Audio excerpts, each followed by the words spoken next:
గడిచిన 4 వారాల నుంచి కూడా పరిశుద్ధాత్ముడి గురించి ఎన్నో సంగతులు మనం నేర్చుకుంటూ వస్తున్నాం.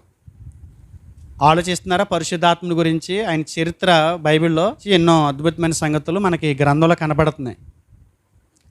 పరిశుద్ధాత్ముడి గురించి సంఘాల్లో సరైన అవగాహన లేనటువంటి దినాల్లో దేవాదేవుడు మనల్ని ప్రేమించి పరిశుద్ధాత్ముడి గురించి ఎన్నో జ్ఞాన సంగతులు నేర్చుకోవడానికి దేవుడు సహాయం చేస్తున్నారు. పరిశుద్ధాత్ముడి గురించి మాట్లాడుతూ మనం ఈ అంశానికి పెట్టుకున్న టైటిల్ ఏంటంటే, పరమాత్ముని చింతతో పరలోకానికి నడిపించే పావనమూర్తి చరిత్ర. పరలోకానికి నడిపించేవాడు పరిశుద్ధాత్ముడు. అంటే మన జీవితాల్లో ఆయనకు పార్ట్ అనమాట. ఆయన లేకపోతే పరలోకానికి వెళ్ళే అవకాశం కూడా లేదు. పరలోకాన్ని కోల్పోతాం. విమోచన దినం వరకు పరిశుద్ధాత్మ చేత మనం ముద్రించబడ్డాము అనేది ఆలోచించాం. పరిశుద్ధాత్ముడి గురించి మనం ఆలోచించినప్పుడు మొదటి భాగంలో నేర్చుకున్నది పరిశుద్ధాత్ముడు వ్యక్తి, పరిశుద్ధాత్ముడు వ్యక్తిత్వం కలిగిన వాడు. రెండో భాగంలో మనం నేర్చుకున్నది ఏంటంటే, వ్యక్తి అని అంటే వ్యక్తికి హావభావాలు భావోద్రేగాలు ఉంటాయని, పరిశుద్ధాత్ముడు కూడా భావోద్రేగాలు కలిగిన వాడు కనుక ఆయన విషయంలో ఆయనకి భావోద్రేగాల్లో ఆనందాన్ని సంతోషాన్ని కలిగించాలి తప్ప దుఃఖాన్ని వేదనను అవమానాన్ని తీసుకురాకూడదన్న సంగతిని రెండో భాగంలో నేర్చుకున్నాం. మూడో భాగంలో నేర్చుకున్నది ఏంటంటే, పరిశుద్ధాత్మని దైవత్వాన్ని కించపరుస్తూ పరిశుద్ధాత్ముడు ఒక అనామకుడైన పరిశుద్ధాత్ముని తండ్రి అయిన దేవుడు దత్తత తీసుకున్నాడని చెప్పి దత్తపుత్రుడని ప్రారంభం లేనటువంటి ఆయనకి ప్రారంభాన్ని అంటగట్టి ఆయన అంతస్తును తగ్గిస్తూ బోధిస్తున్న ఆ బోధ ఏదైతే ఉందో ఆ బోధని మనం పరిశీలన చేస్తూ అది వాస్తవం కాదని, పరిశుద్ధాత్ముడు దేవునికి కుమారుడు కాడని అని మనం గత వారం భాగంలో నేర్చుకున్నాం. మరి ఇంతకీ దత్తపుత్రుడు కాదు, సొంత కుమారుడు కాదు, మరి పరిశుద్ధాత్ముడు ఎవరు అనేది ఈరోజు మనం పరిశీలన చేద్దాం. పరిశుద్ధాత్మ ఎవరు అని మనం బైబిల్ని అడిగినప్పుడు పరిశుద్ధాత్ముడి గురించి చాలా సంగతులు, చాలా సాక్ష్యాధారాలు పరిశుద్ధ గ్రంథంలో మనకు కనబడతాయి. అర్థమవుతుందా? పరిశుద్ధాత్ముడి గురించి బైబిల్ బోలంత సమాచారం ఇచ్చింది, కావలసినంత సమాచారం మనం వెతుక్కోవాలి. పరిశుద్ధాత్మ ఎవరు అని మనం అడిగినప్పుడు వ్యక్తే. అయితే వ్యక్తి అంటే ఎలాంటి వ్యక్తి? మనలాంటి సాధారణమైన వ్యక్తా, లేకపోతే ఆయనకి ఏమన్నా ప్రత్యేకమైన లక్షణం ఉందా? ఆయన ఎవరు అనేది మనం గ్రహించాల్సిన అవసరత మనకుంది. పరిశుద్ధాత్మ ఎవరు అని అడిగినప్పుడు పరిశుద్ధాత్ముడు దేవుడు అని బైబిల్ చెప్తుంది. పరిశుద్ధాత్ముడు దేవుడు అంటే తండ్రి, కుమార, పరిశుద్ధాత్మ అనేటువంటి ఈ దైవత్వపు త్రిత్వంలో, ఈ త్రిత్వ దైవత్వంలో ఒకే స్వభావం కలిగి పరలోకపు ఆ వ్యక్తులుగా బైబిలు బలంత సమాచారం ఇచ్చింది. తండ్రి, కుమార, పరిశుద్ధాత్మ. తండ్రి అని దేవుడు, ప్రభువైన క్రీస్తు, పరిశుద్ధాత్ముడు. ఈ ముగ్గురు ఒకే అంతస్తు కలిగిన వారై ముగ్గురు దేవుడు అనే పదానికి సరిపోయిన వారుగా మనకు కనపడతారు బైబిల్లో. ఈ విషయాలు జాగ్రత్తగా ఆలోచించడానికి ప్రయత్నం చేయండి. పరిశుద్ధాత్ముడు ఎవరు అని అడిగినప్పుడు మనం గ్రహించాల్సింది ఏంటంటే, దేవుడు అని బోలంత సమాచారం మనకి గ్రంథంలో కనపడుతుంది. పరిశుద్ధాత్ముడు దేవుడు కాడు అని చాలామంది మాట్లాడతారు, కానీ బైబిల్ అంటది పరిశుద్ధాత్ముడు దేవుడని. దానికి కొన్ని ఆధారాలు చూసిన తర్వాత పరిశుద్ధాత్ముడు దేవుడని డైరెక్ట్గా స్టేట్మెంట్ చూసిన తర్వాత ఆయన లక్షణాలు కూడా మనం చూద్దాం. ఆయన లక్షణాలు ఎలాంటివో కూడా మనం చూడాల్సిన అవసరం ఉంది కాబట్టి దాన్ని కూడా పరిశీలన చేద్దాం. పరిశుద్ధాత్ముడు దేవుడు అని చెప్పడానికి ఆయన రాయించిన ఒక సంఘటన మనం చూద్దాం. అపొస్తలుల కార్యములు 5వ అధ్యాయము 1 నుంచి 4వ వచనం వరకు చూద్దాం. అననీయ అను ఒక మనుషుడు తన భార్య అయిన సప్పీరాతో ఏకమై పొలమమ్మేను. భార్య ఎరుకనే వాడు దాని వెలలో కొంత దాచుకుని కొంత తెచ్చి అపొస్తలుల పాదముల యొద్ద పెట్టాను. అప్పుడు పేతురు, అననీయ, నీ భూమి వెలలో కొంత దాచుకొని పరిశుద్ధాత్మను మోసపుచ్చుటకు సాతాను ఎందుకు నీ హృదయమును ప్రేరేపించాను? అది నీ యొద్ద ఉన్నప్పుడు నీదే కదా అని అమ్మిన పిమ్మట అది నీ వశమై ఉండలేదా? ఎందుకు ఈ సంగతి నీ హృదయంలో ఉద్దేశించుకొనిచున్నావు? నీవు మనుషులతో కాదు దేవునితోనే అబద్ధమాడుతువని వానితో చెప్పాను. ఈ భాగాన్ని మీరు జాగ్రత్తగా ఆలోచిస్తే, అననీయ, సప్పేరా అనే వాళ్ళు పరిశుద్ధాత్ముడి దగ్గర అబద్ధం ఆడారు అని చెప్తున్నాడు పేతురు గారు. మీరు ఎవరు ఎదుట అబద్ధం ఆడారని అంటే, ఎవరి దగ్గర అబద్ధం ఆడారు? పరిశుద్ధాత్మను మోసపుచ్చారు మీరు. పరిశుద్ధాత్మను మోసపుచ్చుటకు సాతాను ఎందుకు మీ హృదయాన్ని ప్రేరేపించాను అని అడుగుతున్నాడు. పరిశుద్ధాత్మను మోసపుచ్చటం అనే దాని గురించి మాట్లాడుతూ 4వ వచనానికి వచ్చేసరికి ఏమంటున్నాడు? నీవు మనుషులతో కాదు దేవునితోనే అబద్ధం ఆడుతీవి. అంటే పరిశుద్ధాత్మకు అబద్ధం చెప్పటం, పరిశుద్ధాత్మని మోసం చేయటం, దేవునికి అబద్ధం చెప్పటమేనా? అంటే పేతురు గారి ఉద్దేశం ఏంటంటే ఆ పరిశుద్ధాత్మకి విరోధంగా చేసే పని దేవునికి విరోధంగా చేసే పని అని మాట్లాడుతున్నాడు. అంటే పరిశుద్ధాత్ముడు ఎవరని చెప్తున్నాడు పేతురు గారు? దేవుడు అని చెప్తున్నాడు. పైన అబద్ధం చెప్పింది ఎవరితో? మోసం చేసింది ఎవరిని? పరిశుద్ధాత్ముడిని. నువ్వు డైరెక్ట్గా వాళ్ళతో మాట్లాడినప్పుడు పేతురు గారు అంటున్నాడు, మీరు పరిశుద్ధాత్మను మోసపుచ్చారు అంటున్నాడు. కిందకు వచ్చి ఏమంటున్నాడు? మీరు దేవునితోనే అబద్ధం ఆడారు. అంటే పరిశుద్ధాత్ముడు ఎవరై ఉండాలి? దేవుడు అని డైరెక్ట్ స్టేట్మెంట్ కనబడుతుంది మనకి. మూలాల్లో కూడా, గ్రీక్ బైబిల్లో కూడా పరిశుద్ధాత్ముడు గురించే పేతురు గారు దేవునితో అబద్ధం ఆడారు అనే విషయాన్ని మాట్లాడుతున్నట్టుగా మనకి మూల భాషలో కూడా ఈ సంగతి మనకు కనబడుతుంది. అంటే పరిశుద్ధాత్ముడు ఎవరని కనబడుతుంది? దేవుడు అని కనబడుతుంది. ఈ సందర్భంలో పరిశుద్ధాత్ముడు దేవుడు అన్న సంగతి మనకి స్పష్టంగా కనబడుతుంది. తర్వాత పరిశుద్ధాత్ముడు దేవుడు, పరిశుద్ధాత్ముడు కూడా దేవుడే అని చెప్పడానికి మరొక భాగంలో కూడా అపొస్తలుడైన పౌలు మాట్లాడాడు. ఇక్కడ పేతురు, అపొస్తలుడైన పేతురు మాట్లాడాడు. మాట్లాడింది ఎవరు? అపొస్తలుడు. పేతురు గారు ఎవరు? అపొస్తలుడు. అపొస్తలుడు బోధే క్రైస్తవ సంఘానికి, అంటే కొత్త నిబంధన సంఘానికి చట్టం ఏదైనంటే అపొస్తలుడు బోధే. అపొస్తలుడు కాక వేరే ఎవరైనా చెప్తే మనం అనుమానించాల్సి వచ్చేది. కానీ మాట్లాడింది అపొస్తలులు. అపొస్తలుల్లో మూలస్తంభం అని ఎంచబడిన పేతురు గారు. ఆ పేతురు గారు మాట్లాడుతూ పరిశుద్ధాత్మని మీరు మోసపుచ్చారు, దేవునితో అబద్ధం ఆడారు అంటున్నాడు. పరిశుద్ధాత్మని దేవుడిగా ఇక్కడ అపొస్తలుడైన పౌలు పేతురు గారు ఎంచుతున్నట్టు మనకు కనబడుతుంది. మరొక అపొస్తలుడు మాట్లాడుతూ కొరింథీయులకు రాసిన మొదటి పత్రిక 3వ అధ్యాయం 16వ వచనం చూడండి. మీరు దేవుని ఆలయమై ఉన్నారనియు దేవుని ఆత్మ మీలో నివసించుచున్నాడనియు మీరు ఎరగరా. చూడండి 3:16 ఏమంటున్నాడు? మీరు అంటే ఎవరు? మీరు అంటే సంఘం. ఏమండి? సంఘం దేవుని ఆలయం అంట. ఇప్పుడు సంఘంగా కూడుకున్నాం కదా, మనం ఎవరం? దేవుని ఆలయం. మనం ఎక్కడ కూడుకుంటే అక్కడ అది దేవుని ఆలయం. రాతి గోడలు కాదు ఆలయం అంటే. సజీవమైన రాళ్ళు, సంఘ సభ్యులు, వాళ్ళందరూ ఎవరు? దేవుని ఆలయం. మీకు ఏమర్థమవుతుంది ఇక్కడ? మనకి గృహాలు ఉంటాయి. అలాగే దేవునికి కూడా గృహం ఏంటి? సంఘమే. అవునా? దేవునికి ఏం కావాలి? ఆలయం కావాలి. దేవుని ఆలయంలో పెట్టాలి. దేవుడు ఆలయానికి చెందినవాడు. అంటే వేరే కోణాలు మీరు ఆలోచించకండి. ఆకాశం నా సింహాసనం, భూమి నా పాదపీఠం అని చెప్పాడు కదా. అంటే అవును, నేను అదే అంటున్నాను. నేను పట్టే మందిని మీరు కట్టగలరా అంటున్నాడు ఆయన. నన్ను భరించగలిగే రాతి కూడా ఏమైనా ఉన్నాయా ఈ సృష్టిలో అని అడుగుతున్నాడు. ఆకాశం సింహాసనం అంటే కూర్చుంటే ఆకాశమే ఆయన సింహాసనంగా ఉంటుంది. ఈ భూమి మీద నివసిస్తున్న కదా కొన్ని కోట్ల మంది, ఇంత విస్తీర్ణం కలిగినటువంటి భూభాగం మీద ఈ భూమి ఆయన కాలు పెట్టుకుని పీటంట. కాబట్టి నాకు ఎలాంటి మందిని మీరు కట్టిస్తారు అని అడిగిన ఆయన, అంటే ఆయన కోరుకునేది ఏంటంటే మీరు కట్టిన ఆలయాల్లో నేను నివసించడానికి వీలు కుదరదు, నా ఆలయాన్ని నేనే కట్టుకుంటాను. అందుకే సంఘాన్ని స్థాపించాడు ఆయన. ఆ సంఘం ఆయనకి ఆలయంగా ఉంది. అంటే దేవునికి ఏం కావాలి? ఆలయం కావాలి. మీరు దేవుని ఆలయం, సంఘం దేవుని ఆలయం, అవునా కదా? అంటే ఆలయంలో ఎవరుంటారు?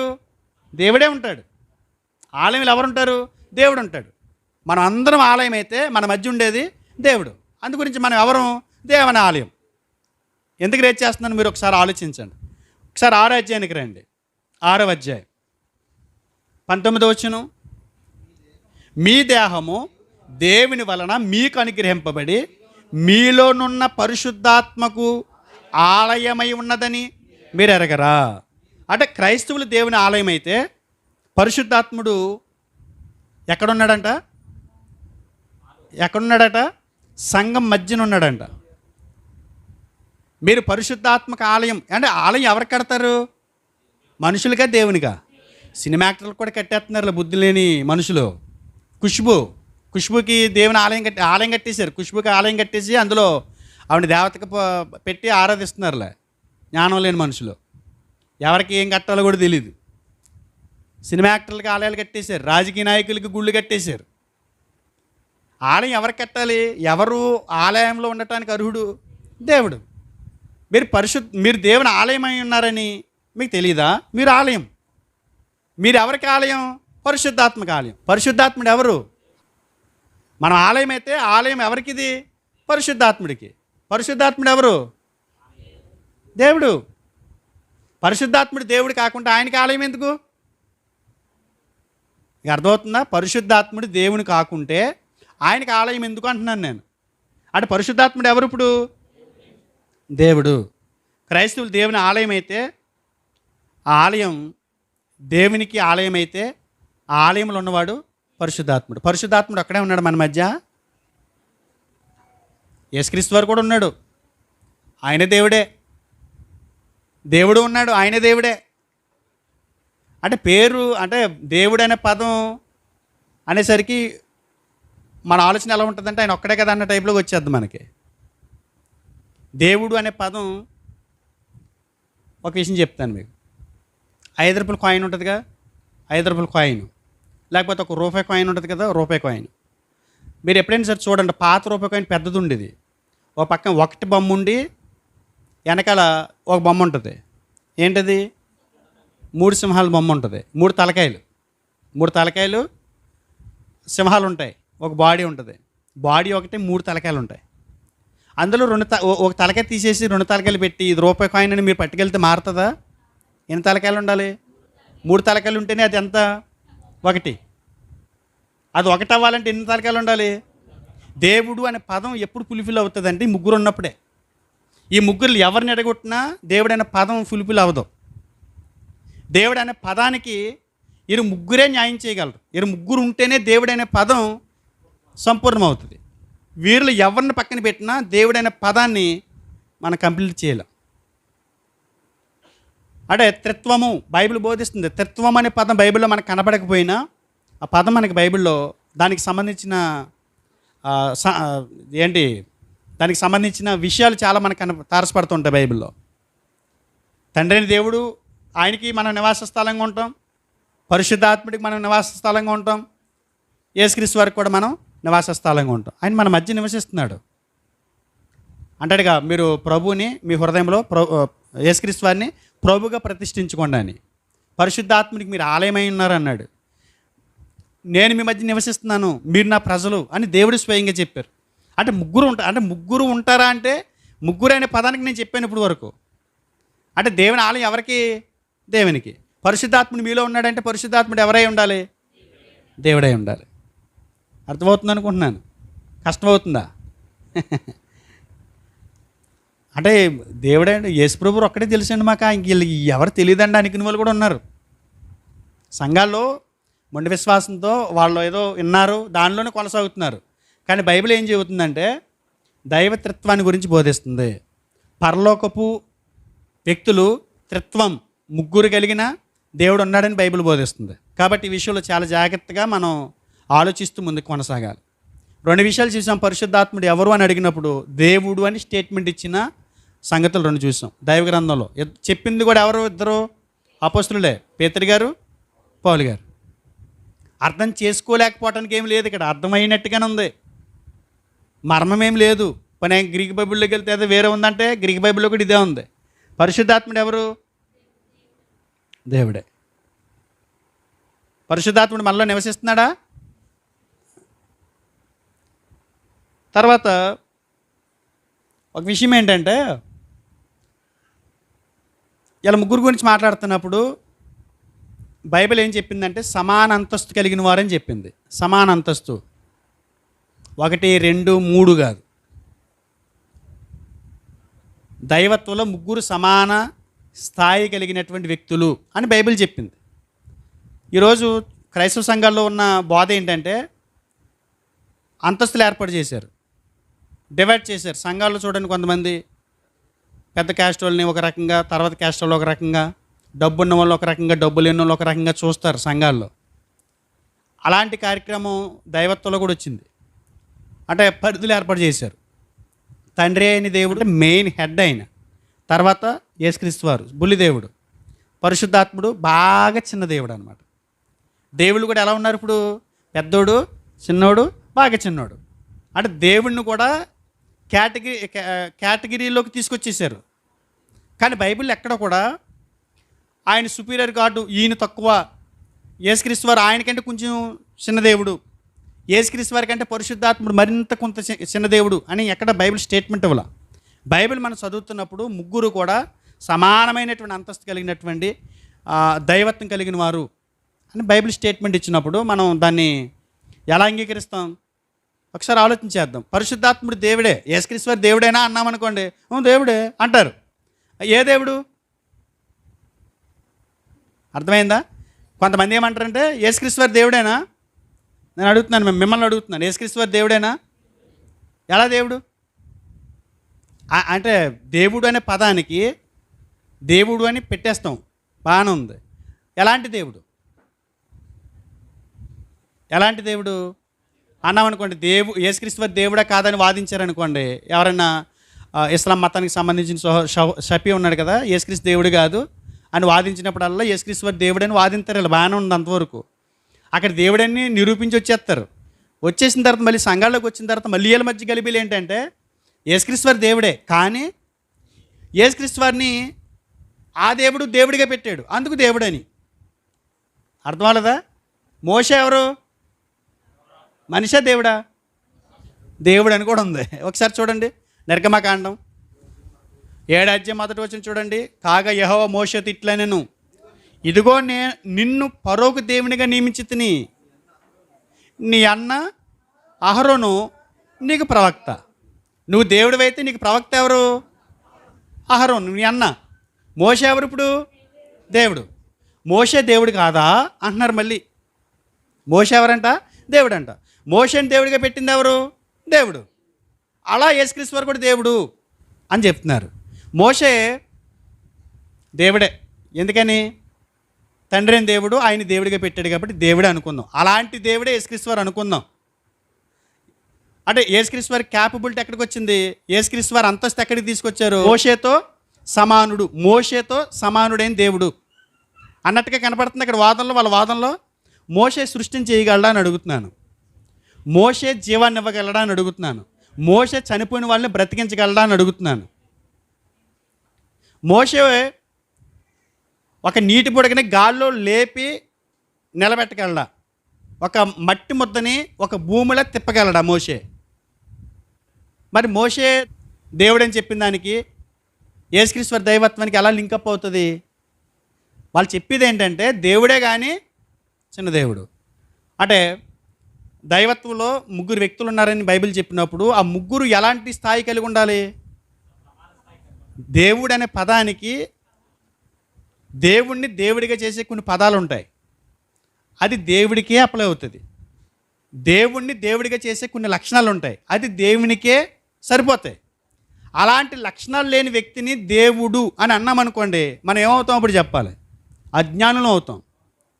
బైబిల్ ఒక వ్యక్తిని దేవుడు అని డైరెక్ట్గా స్టేట్మెంట్ ఇచ్చిన తర్వాత దేవుడే కానీ ఆయనలాగా ఈయన చేయలేడు, దేవుడే కానీ ఆయనంత కాదు, ఈయన చిన్న దేవుడు, బుల్లి దేవుడు.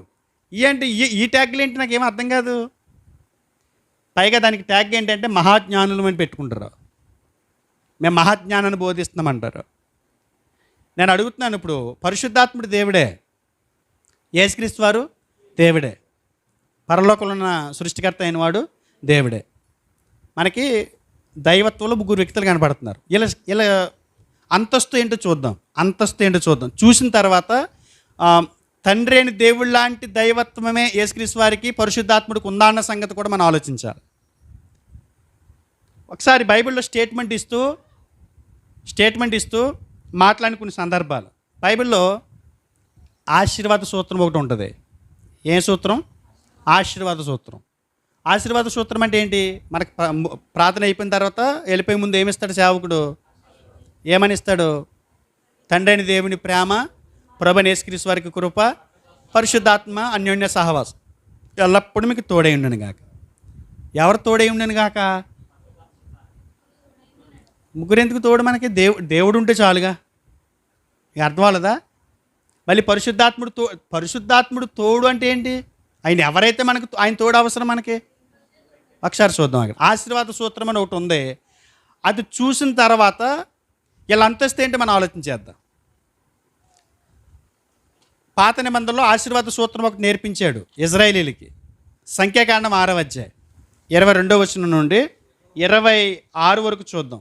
యెహోవా మోషేకు ఇలాగ సెలవిచ్చాను, నీవు అహరోనుతోనూ అతని కుమారులతోనూ ఇలాగను. చూడండి, మోషే ఇక్కడ ప్రవక్త మాత్రమే, కానీ దేవుని ప్రజలను దీవించేది మాత్రం యాజకుడు, ప్రధాన యాజకుడు, ఆయన కింద ఉన్నటువంటి యాజక వ్యవస్థ. వీళ్ళ దీవించాలి. మోషే గారు దీవించడానికి లేదు, ఎందుకంటే మోషే గారికి యాజకత్వ పరిచర్య అప్పగించలేదు దేవుడు. ప్రవక్త అనే క్యాడర్లోనే ఆయన వెళ్ళిపోయాడు, యాజకుడు కాదు ఆయన. కాబట్టి నువ్వు యాజకత్వపు వ్యవస్థను నేను ఏర్పాటు చేశాను కదా, ఆ ప్రధాన యాజకుడైన అహరోను అతని సంతతితో ఇలా చెప్పి నువ్వు వెళ్ళి ఏమని అని అంటే ఆశీర్వాద సూత్రం ఒకటి చెప్తున్నాడు, ఇలా ఆశీర్వదించు అని. ఆశీర్వదించినప్పుడు ఇలా అనాలి అని. ఏమనాలి? అతని కుమారుడు ఇలాగనము, మీరు ఇశ్రాయేలీయులను ఇలాగ దీవించవలెను. ఎలా దీవించాలి? యెహోవా నిన్ను ఆశీర్వదించి నిన్ను కాపాడునుగాక. ఏమని ఆశీర్వదించాలి? యాజకుడు ఏమని ఆశీర్వదించాలి? యెహోవా నిన్ను ఆశీర్వదించి నిన్ను కాపాడునుగాక. 25వ వచనం, యెహోవా నీకు తన సన్నిధిని ప్రకాశింపజేసి నిన్ను కరుణించునుగాక. 26వ వచనం, యెహోవా నీ మీద తన సన్నిధి కాంతి ఉదయింపజేసి నీకు సమాధానము కలుగజేయునుగాక. అట్లు వారు ఇశ్రాయేలీయుల మీద నా నామము ఉచ్చరించుటకు వలన నేను వారిని ఆశీర్వదించేదను. ఆశీర్వాదం ఎలా ఇవ్వాలి? వాళ్ళకి సాధారణంగా తండ్రి అనే దేవుడు మీ మీద నిన్ను ఆశీర్వదించి నిన్ను కాపాడి తన సన్నిధిని నీ మీద ప్రకాశింపజేసి నీ మీద తన సన్నిధి కాంతి ఉదయింపజేసి నీకు సమాధానం కలుగజేయనుగాక అని చేయొచ్చు కాదా? ఒకే యెహోవాని పెట్టి ఈ 3 పాయింట్లు కలిపి వచ్చి ఆ నామానికి యాడ్ చేయొచ్చు. కానీ ఆశీర్వాద సూత్రం ఎలా ఉందనంటే, యెహోవా నిన్ను ఆశీర్వదించి నిన్ను కాపాడునుగాక, యెహోవా నీకు తన సన్నిధిని ప్రకాశింపజేసి నిన్ను కరుణించునుగాక, యెహోవా నీ మీద తన సన్నిధి కాంతి ఉదయింపజేసి నీకు సమాధానం కలుగజేయనుగాక. అట్లు 3 సార్లు యెహోవా పేరు ఎందుకు ఉచ్చరించాలి? అర్థం అవ్వలేదా? ఆశీర్వాద సూత్రం ఇస్తున్నాడు పాత నిబంధనలో. 3 సార్లు యెహోవా పేరు పెట్టి ఆశీర్వదించమని కోరుకుంటున్నాడు దేవుడు. ఇది ఆశీర్వాద సూత్రం అంటున్నాడు. పాత నిబంధనలో స్తుతించేది ఎలా అనుకుంటున్నారు? ఒకసారి చూడండి, యెషయా గ్రంథం 6వ అధ్యాయం 3వ వచనం, వారు సైన్యములకు అధిపతియగు యెహోవా పరిశుద్ధుడు పరిశుద్ధుడు పరిశుద్ధుడు పరిశుద్ధుడు పరిశుద్ధుడు పరిశుద్ధుడు. ఎన్నిసార్లు ఉంది? 3 సార్లు ఎందుకు? 3లో ఏదో ఉంది ముడి. ఆ మూడు పేర్లు ఇప్పుడు అంతే కదా. ఆశీర్వాద సూత్రంలో కూడా యెహోవా అని పేరు 3 సార్లు ఉంది. పరిశుద్ధుడు, లేకపోతే ఒక 10 సార్లు అనొచ్చు కదా, పరిశుద్ధుడు పరిశుద్ధుడు పరిశుద్ధుడు పరిశుద్ధుడు అని. లేకపోతే 2 సార్లు అనొచ్చు కదా, ఒకసారి అనొచ్చు కదా. అక్కడ ఉన్నటువంటి శరాపులు కెరూబులు వాళ్ళు గాన ప్రతిగానాలు చేస్తున్నారు. ఏమని? పరిశుద్ధుడు పరిశుద్ధుడు పరిశుద్ధుడు అని. ఎక్కడుండి పలుకుతున్నారు వాళ్ళు చెప్పాలి. పరలోకలుండి పలుకుతున్నారు. ఏమని? పరిశుద్ధుడు పరిశుద్ధుడు పరిశుద్ధుడు. అంటే నాకేమని పడుతుందంటే, అక్కడ ఎవరో 3 ఉన్నారని, 3 వ్యక్తులతో మాట్లాడుతున్నప్పుడు పరిశుద్ధుడు పరిశుద్ధుడు పరిశుద్ధుడు అని ఎందుకు అనకూడదు? అర్థమవలేదా? దైవత్వంలో త్రిత్వం కనబడుతుంది అక్కడ. అందుగురించే పాత నిబంధనలో చిన్న హింట్ ఇచ్చాడు, స్తుతులకు పాత్రుడు 3 అని. కొరింథీయులకు రాసిన 2వ పత్రిక 13వ అధ్యాయం 14 వచ్చిన చూడండి, 13, 14 కూడా చూద్దాం. పరిశుద్ధులందరూ మీకు వందనములు చెప్పుచున్నారు. పత్రిక ముగిస్తూ, కొరింథీయులకి పత్రిక రాసి ముగిస్తూ, ప్రభువైన యేసుక్రీస్తు కృపయు దేవుని ప్రేమయు పరిశుద్ధాత్మ సహవాసమును మీకందరికి తోడై ఉండునుగాక. ఏమండి, ఏం కనబడుతుంది ఇక్కడ? 3 కాపాడుతున్నారు. 3 పేరెట్టి ఎందుకు దీవించాలి? దేవుని ప్రేమ సహవాసం కృప ఉంటే సరిపోదా? ఆశీర్వాద సూత్రం ఏంటి? ముగ్గురు ఒకే అంతస్తు గలవారే ఉన్నారు. ఒక మనిషికి, ఒక భక్తుడికి, ఒక విశ్వాసికి యేసుక్రీస్తు వారి కృప ఉండాలి, దేవుని ప్రేమ ఉండాలి, పరిశుద్ధాత్మ సహవాసం ఉండాలి. అంటే ఇలా ముగ్గురులో ఎవరు డ్రాప్ అయినా అది పరిపూర్ణమైన భక్తి కొనసాగించలేడు ఆ వ్యక్తి. పరిశుద్ధాత్ముడు దేవుడు కాక అనామకుడైతే, పరిశుద్ధాత్ముడు యేసుక్రీస్తు వారు కలగజేసిన సృష్టిలో ఒక భాగమై ఆయన్ని దేవుడు దత్తత తీసుకున్నవాడైతే, దత్తత తీసుకున్న కుమారుని యొక్క సహవాసం మనకి ఎందుకు అని. ఇక్కడ ఏం జరుగుతుంది అంటే, సమాన అంతస్తు కలిగినటువంటి వ్యక్తులు మనకు బైబిల్లో కనపడుతున్నప్పుడు వాళ్ళ అంతస్తును తగ్గిస్తూ, వాళ్ళ దైవత్వాన్ని కించపరుస్తూ బోధలు జరుగుతున్నాయి అనేది మనకు అర్థమవుతుంది. సమాన అంతస్తేనా? ఒక ఆయన అడిగాడు నన్ను, ఈ విషయం మర్చిపోయాడు. ఈ విషయం మర్చిపోయి అంటే మరి కేటగిరీలో మనం చూడకపోతే మత్తయి సువార్త 28:18 ఏం కనపడుతుంది మనకి? మత్తయి సువార్త 28:19 తండ్రి యొక్కయు కుమారుని యొక్కయు పరిశుద్ధాత్మ యొక్కయు నామములోనికి వారికి బాప్తిస్మం ఇచ్చుచు. ఏమండి, రాత్రి ఒక ఆయన వాదిస్తున్నాడు మమ్మల్ని. తండ్రి యొక్కయు కుమారుని యొక్కయు పరిశుద్ధాత్మ యొక్కయు కేటగిరీ ఎలా ఉంది? ఫస్ట్ పేరు ఎవరిది ఉంది? తండ్రిది ఉంది. రెండో పేరు కుమారుడిది ఉంది. మూడో పేరు అంటే ఇప్పుడు ఫస్ట్ ఎవరు? తండ్రి. రెండు యేసుక్రీస్తు. మూడు పరిశుద్ధాత్ముడు. మీరేంటి ముగ్గురికి సమానం అంటున్నాడు. మరి ఇందాక చదివాం కదా ఒక వచనం 13-14 కొరింథీ 2వ పత్రిక. మరి యేసుక్రీస్తు వారు ముందు వచ్చాడు అక్కడికి, తండ్రి వెనక్కి వెళ్ళిపోయాడు. అంటే పదజాలాలు వాళ్ళ అంతస్తు గురించి మాట్లాడడానికి ఉపయోగించిన పదాలు కాదు. అర్థమవుతలేదు మీకు? సమాన అంతస్తు కనబడుతుందా? ఆశీర్వాద సూత్రంలో వీళ్ళిద్దరి కేటగిరీ తక్కువైతే, తండ్రితో సమానత్వం కానీ సమాన అంతస్తు కానీ లేకపోతే ఆయనతో కలిపి వీళ్ళిద్దరి పేరు కూడా ఎందుకు కలపాలి? ఆశీర్వాద సూత్రంలో మనకేం కనపడుతుంది? సమానత్వం కనపడుతుంది. ముగ్గురు దీవెన అవసరమా? భక్తులకి అవసరమా? తండ్రి మన మీద ప్రేమ చూపించకపోతే మనకు వచ్చే నష్టం ఏంటి? యేసుక్రీస్తు వారిని పంపించడం. యేసుక్రీస్తు వారిని పంపించి తండ్రి ప్రేమను కనపరుచుకున్నాడు. అంతవరకు ప్రేమ చూపిస్తే సరిపోద్దా? యేసుక్రీస్తు వారి ప్రాణం పెట్టకపోతే ఏంటి పరిస్థితి? మన పాపాలు క్షమించబడతాయా? అంటే ఇప్పుడు ఎవరు కావాలి మనకి? యేసుక్రీస్తు వారి ప్రాణం పెట్టేసి మన పాపాలు క్షమించేస్తే సరిపోద్దా? పరలోకానికి వెళ్ళొద్దా? మరి ఎవరు కావాలి? అంటే ముగ్గురు అవసరమా? ఎవరిని తీయటానికి లేదా? తీయొద్దా? ఓకే. ఆశీర్వాద సూత్రంలో ఇలా ముగ్గురు మనకు అవసరం. ఇలా ముగ్గురు చేత మీరు దీవించబడాలి. అంటే ఒక సమాన స్థాయి అంతస్తు లేకపోతే కనుక అలా ఎందుకు మాట్లాడతారు? సమాన అంతస్తు కలిగినటువంటి దైవత్వంలో ముగ్గురు వ్యక్తులు మనకు కనబడుతున్నారు. ఇది ఆశీర్వాద సూత్రం. శుభాకాంక్షల సూత్రం ఒకటి ఉంది. శుభాకాంక్షలు పంపిస్తుంటారు కదా. ఎవరైనా పుట్టినరోజు జరిగినా, ఎవరైనా పెళ్లి రోజు జరిగినా, ఎవరికైనా ఉద్యోగం వచ్చినా శుభాకాంక్షలు చెప్తారుగా. మనం చూస్తుంటాం పొద్దున్నే. మాకు ఏం అవసరం లేదు అంటాం, కానీ ఎవరు హ్యాపీ బర్త్డే పెడతారని ఎదురు చూస్తుంటాం. హ్యాపీ నాకు అలాంటి ఇష్టం ఉండదండి అంటారు. నాకు అసలు చిరాకు అంటారు. నా పుట్టినరోజు అని కూడా గ్యాప్ లేదని చెప్పేసి సంటేస్తారు భర్త నెట్టుకుని. ఆ పుట్టినరోజు కూడా గ్యాప్ లేదు, హ్యాపీ బర్త్డే కూడా ఎట్టలేదు నువ్వు, 3 అక్షరాలు హెచ్బిఈడి కూడా ఎట్టలేదు నువ్వు అంటారు. అలాంటి వాళ్ళు ఉన్నారు. ఇలాంటి కక్కుర్తి శుభాకాంక్షలుగా కక్కుర్తి పడుతున్న మనం ఈ యాత్రలో పరలోకంలో అడుగు పెట్టడానికి కావలసిన సామర్థ్యాన్ని ఇస్తూ కష్టాలు, బాధలు, ఇరుకులు, ఇబ్బందుల మధ్య శుభాకాంక్షలు చెప్పినటువంటి ఒక సూత్రం ఒకటి ఉంది బైబిల్లో. ఆ సూత్రంలో కూడా దైవగ్రంథం ఏం చెప్పిందంటే, ముగ్గురు సమాన స్థాయి కలిగిన అంతస్తు కలిగిన వారు అని చెప్తూ మాట్లాడిన ఒక సందర్భం ఉంది. ప్రకటన గ్రంథం 1వ అధ్యాయము 4-5 వచనాలు చూడండి.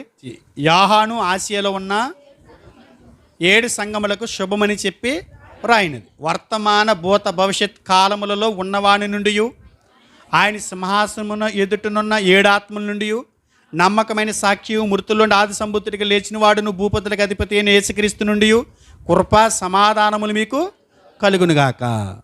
ఏమంటే ఎవరి నుంచి వచ్చినాయి శుభాకాంక్షలు? ఎవరి నుంచి వచ్చినాయి? చెప్పాలి. ఎవరి నుండి వచ్చినాయి? శుభాకాంక్షలు ఎక్కడి నుంచి వచ్చినాయి? శుభాలు ఎక్కడి నుంచి వచ్చినాయి? వర్తమాన భూత భవిష్యత్ కాలములలో ఉన్నవాని నుండి ఎవరైనా తండ్రి అయిన దేవుడు. ఆయన సింహాసనం ఎదుటనున్న 7 ఆత్మల నుండి పరిశుద్ధాత్ముడు. ఇందాక తండ్రి అయిన దేవుడు ముందు వచ్చాడు ఒక చోట, ఒక వచనంలో. తర్వాత వచనంలో యేసుక్రీస్తు వారు ముందు వచ్చాడు. పరిశుద్ధాత్ముడు వెనకైపోయాడు అంటారు. ఇక్కడ పరిశుద్ధాత్ముడు ముందుకు వచ్చాడు. యేసుక్రీస్తు కంటే ఒక స్టెప్ ముందుకు వేసాడు. పరిశుద్ధాత్ముడు ముందు స్టెప్ వేయలేదా? ఇప్పుడు ఎవరున్నారు రెండో స్థానంలో? అంటే స్థాయిలు ఇవి, స్థాయిలు కాదు ఇవి, సందర్భాన్ని బట్టి మాట్లాడుతున్నారు. వర్తమాన భూత భవిష్యత్ కాలాల్లో ఉన్నవాడు దేవుడు. ఆయన సింహాసనం ఎదుటినున్న 7 ఆత్మలు పరిశుద్ధాత్ముడైతే నమ్మకమైన సాక్షి, మృతుల్లో నుండి ఆది సముద్రికి లేచినవాడు, భూపతులకు అధిపతి యేసుక్రీస్తు నుండి ఏమొచ్చినాయంట? గ్రీటింగ్స్ వచ్చినాయంట. మన పనికిమాలోళ్ళు గ్రీటింగ్స్ ఎట్టకపోతే బాధపడిపోతాం. అనేదైనా మనకి గ్రీటింగ్స్ వస్తూనే ఉన్నాయి. ఈ రోజంతా నువ్వు దేవుని కోసం బ్రతుకుగాక. మన పెడుతుంటారు ఏంటిది? Good morning, good morning, no good morning, god morning. దేవుని శుభోదయం. గాడ్ మార్నింగ్ పెట్టుకోవాలి తప్ప గుడ్ మార్నింగ్ పెట్టుకోకండి. దేవుడు ఇచ్చాడు మనకి. గుడ్ నైట్ కాదు, గాడ్ నైట్. పొద్దున్నే చంపేశాడు అనుకో, మనకి నైట్ వస్తుందా? రాత్రి ఇచ్చింది ఎవరు? దేవుడు కదా. గాడ్ నైట్, దేవుడిచ్చిన శుభరాత్రి. గాడ్ మార్నింగ్, రాత్రి అంతా పడుకుని పొద్దున్న ఇచ్చింది ఎవరు? దేవుడు. గాడ్ మార్నింగ్, దేవుడిచ్చిన శుభోదయం. ఎవడో గుడ్ మార్నింగ్ పెట్టలేదని నలిగిపోతాం. పొద్దున్నే ఎవడో పనికి మాలోడు మెసేజ్ నీకు రిప్లై ఇవ్వకపోతావు, నలిగిపోతావు. దేవుడి నుంచి నీకు రిప్లై లేదు. ఎవరి రిప్లై కావాలా మనకి? దేవుడి రిప్లై కావాలా, మనుషుల రిప్లై కావాలా? నా మెసేజ్లు చూడట్లేదు, నాకు కోపం వచ్చేస్తుంది. ఎవడో చూడకపోతే, తృణమాత్రుడి నీ మెసేజ్ చూడకపోతే నువ్వు బాధపడకూడదు. అసలు నీతో కట్ చేసుకున్నానని చెప్పి బాధపడుతున్న దేవుడు నీకు మెసేజ్ ఇవ్వట్లేదన్న సంగతిని మర్చిపోయావు. శుభాకాంక్షలు ఎవరి దగ్గర నుంచి వస్తున్నాయి అమ్మా? ఎవరి దగ్గర నుంచి కావాలి మీకు? తండ్రి దగ్గర నుంచి వస్తే చాలా? తండ్రి దగ్గర నుంచి వస్తే చాలా? ఎందుకని? ఆయన ప్రేమ ఉండాలి. ఓకే, ఆయన ప్రేమ లేకుండా యేసుక్రీస్తు వారు ప్రాణం పెట్టేస్తే సరిపోద్దా? చాలు కదా. ఇప్పుడు ఆయన ప్రేమ చూపించాడు, ఓకే, ఆయన ప్రేమ నాకు కావాలి. యేసుక్రీస్తు వారి రక్త ప్రభావం నా మీద ఉండాలి. ఏమో ఏ క్షణం తప్పిపోతానో ఆయన రక్తం నన్ను అజ్ఞాన కృతాలు కడగాలి. ఓకే, అక్కడితో సరిపోద్దా? మరి వాళ్ళు బతకడానికి పరిశుద్ధాత్ముడు సహవాసం వద్దా? అంటే ఎవరు కావాలి శుభాకాంక్షలు ఇవ్వటానికి? ముగ్గురు కావాలి. ఎవరి స్థాయిని మనం తగ్గించగలం? ఆశీర్వాద సూత్రం అలాగే ఉంది, శుభాకాంక్షల సూత్రం కూడా ఎలాగే ఉంది. సమాన అంతస్తులో వాళ్ళు కొనసాగుతున్నట్టు బైబిల్ స్టేట్మెంట్ ఇస్తున్నప్పుడు మనం వాళ్ళ స్థాయిని తగ్గించే ప్రయత్నం ఎందుకు చేయాలి? ఒకరి స్థాయిని హెచ్చిస్తూ ఒకరి స్థాయిని తగ్గిస్తూ మనం ఎందుకు అలా ఎడగొట్టాలి? ఇది ఆశీర్వాద సూత్రం. దేవతలు ముగ్గురు వ్యక్తుల నుండి ఏమొస్తుంది? శుభాకాంక్షలు వస్తున్నాయి. శుభాకాంక్షల సూత్రం. శుభాకాంక్షలు కూడా వాళ్ళు ఏమై ఉన్నారు? సమానత్వం కలిగి ఉన్నారు. ఆశీర్వాదం ఇచ్చే దాంట్లో సమానత్వం కలిగి ఉన్నారు. ఎవరిని తగ్గించి బైబిల్ ఏం చెప్పలా. మనం తగ్గించుకుంటున్నాం, మనం పరిధులు పెట్టుకుంటున్నాం. ఎందుకంటే మనం మానవ దేహంలో ఉన్నాం కాబట్టి మనకి అలాగే అర్థమవుతాయి కాదా? మనుషులందరూ ఒకటేనా? మనుషులందరూ ఒకటేనా? మరి ఎందుకు వేరువేరుగా ఉన్నారు? ఎందుకు వేరువేరుగా ఉన్నారు? మన మనుషులం కాబట్టి. మనకు జబ్బు ఏంటంటే, మన జాడ్యం ఏంటంటే ఎడగొట్టుకుంటాం కాబట్టి. వీళ్ళు ఆ ప్రాంతాలు, రంగులు, జాతులని. తండ్రితోనూ క్రీస్తుతో కలిసి తన విశ్వాసులైన వారికి శుభాకాంక్షలు పంపించడంలో పరిశుద్ధాత్ముడు కూడా పాలుభాగస్తుడిగా ఉన్నాడు. తర్వాత బాప్తిస్మము సూత్రం ఒకటి ఉంది. బాప్తిస్మ సూత్రం ఏం చెప్పాను నేను మీకు? ఇది దేని గురించి మాట్లాడుకుంటున్నాం? పరిశుద్ధాత్ముడు దేవుడేనా? ఓకే, దేవుడే. డైరెక్ట్ స్టేట్మెంట్ ఉంది. దేవుడే, కానీ ఎలాంటి దేవుడు? ఆ దేవుడు అంత దేవుడు కాదు. దేవుడు అంత దేవుడు మనిషే కానీ ఆయన అంత గొప్ప మనిషి కాదు అన్నట్టుగా ఉంది ఇప్పుడు ఇది. అంటే మనిషి గొప్పోడు తక్కువవాడు అని దేని బట్టి కొలతలేస్తాం